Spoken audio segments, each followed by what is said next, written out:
Artinya, antara dia bilang harus di-manage secara bijak dan kontrasiklikal dalam pengertian gini. Kalau ekonominya kekencengan ya nggak usah kebanyakan utangnya. Tapi kalau ekonomi butuh stimulus ya kita kasih stimulus dari ekonomi. Dan mungkin dalam hal itu akan harus menambah utang. Jadi itu utamanya. Jadi batas-batas utang itu harusnya nggak rigid. Tapi tergantung pada kondisi ekonomi. Tapi kalau saya lihat ke depan, harusnya kita nggak akan terpaksa menambahkan utang lebih. Karena saya akan mendorong pertumbuhan ekonomi lebih cepat sehingga dengan kondisi dengan APBN yang sama, saya akan mendapatkan pertumbuhan ekonomi yang lebih cepat dan pendapatan pajak yang lebih tinggi. Jadi harusnya saya tidak akan ngutang terlalu besar. Mungkin saya perkirakan ada kemungkinan utang yang saya terbitkan tidak akan sebesar yang ada di APBN. Nanti kita lihat semester pertama tahun depan gimana realisasi pertumbuhan ekonominya. Saya pikir dengan memanage uang yang betul, yang baik, di mana uang pemerintah tidak mengganggu ekonomi, itu aja udah tambahan sedikit yang signifikan ke pertumbuhan ekonomi dan otomatis ke pendapatan pajak kita. Kalau saya nggak salah hitung, setiap tumbuh 1%, tambahan tumbuh 1% ekonomi, saya dapat tambahan income sekitar 220 triliun atau lebih.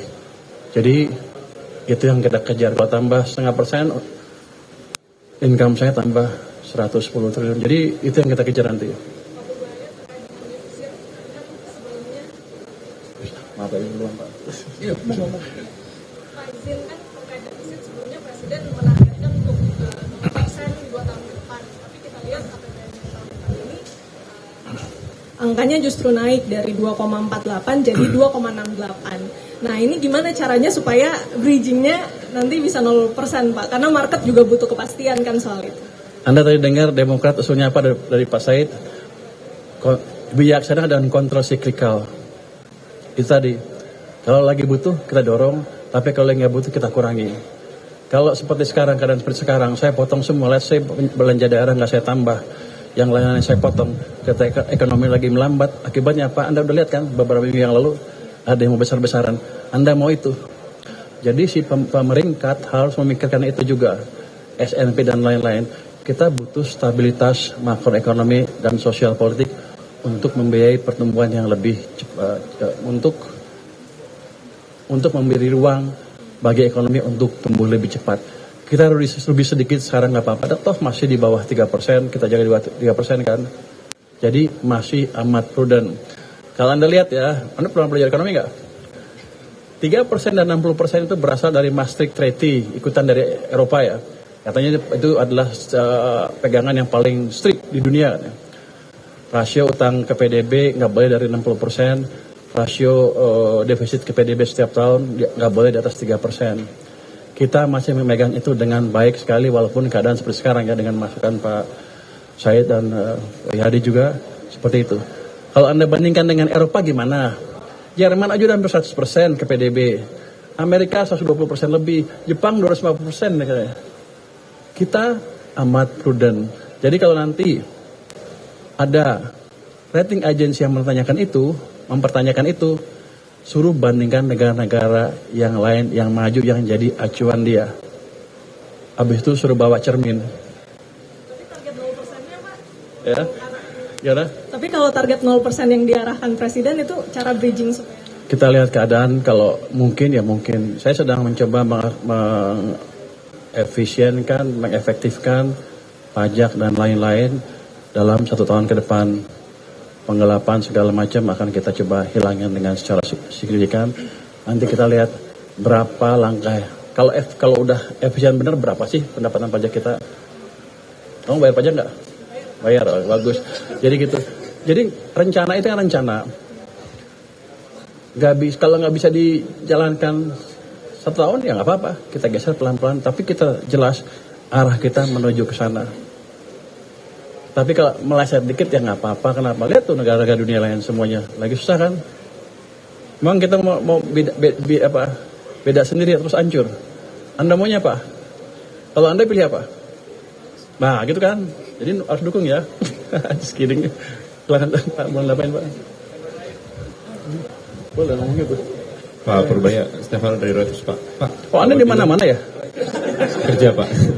Pak, Di istana, di Forcam, di sini. Dari Reuters. Bapak Ya? di mana-mana juga kan? Saya juga di mana-mana juga. Oh gitu ya. Pak, ada dua pertanyaan, Pak. Pertama, Bapak bilang kan ada peningkatan di TKD ya, Pak, untuk menjaga stabilitas. Tapi itu kan tetap lebih rendah dari 2025. Ada upaya lain nggak, Pak, untuk tetap mereka merasakan hal yang sama seperti sebelum-sebelumnya, supaya stabilitas tetap terjaga? Itu yang pertama, Pak. Yang kedua, Satu aja, Pak, satu. yang terakhir, Pak. Satu aja. Nanti gue lupa. Ya udah, itu dulu, Pak. Ini ada hal yang mungkin belum disadari oleh teman-teman semua. TKD turun, tapi belanja ke daerahnya nggak turun, naik.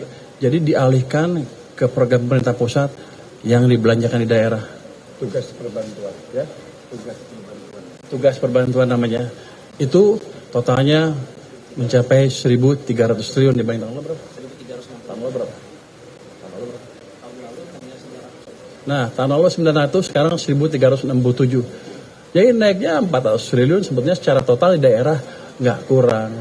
Cuman kan tetap aja ketika Pemda atau desa Pak, kabupaten dan daerah susah menjalankan program, ya mereka agak terganggu seperti kemarin.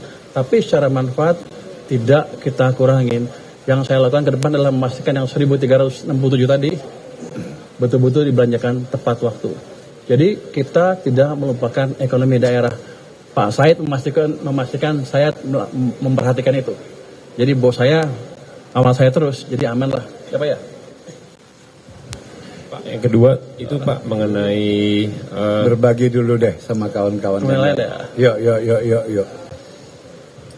Dari saya apa sih ya? Kemarin kan raker sudah kemarin. Iya. Kawan-kawan semua terima kasih. Hari ini APBN kita untuk tahun 2026 sudah selesai disetujui dalam sidang Dewan Paripurna. Yang paling penting sesungguhnya apa? Ketika pemerintah dengan Badan Anggaran DPR bersepakat pertumbuhan di 5,4%, bagi kami itu adalah fondasi penting untuk terus mengawal visi, mimpi, dan termasuk yang disampaikan oleh Menteri Keuangan kita, ke depannya bisa 6, 7,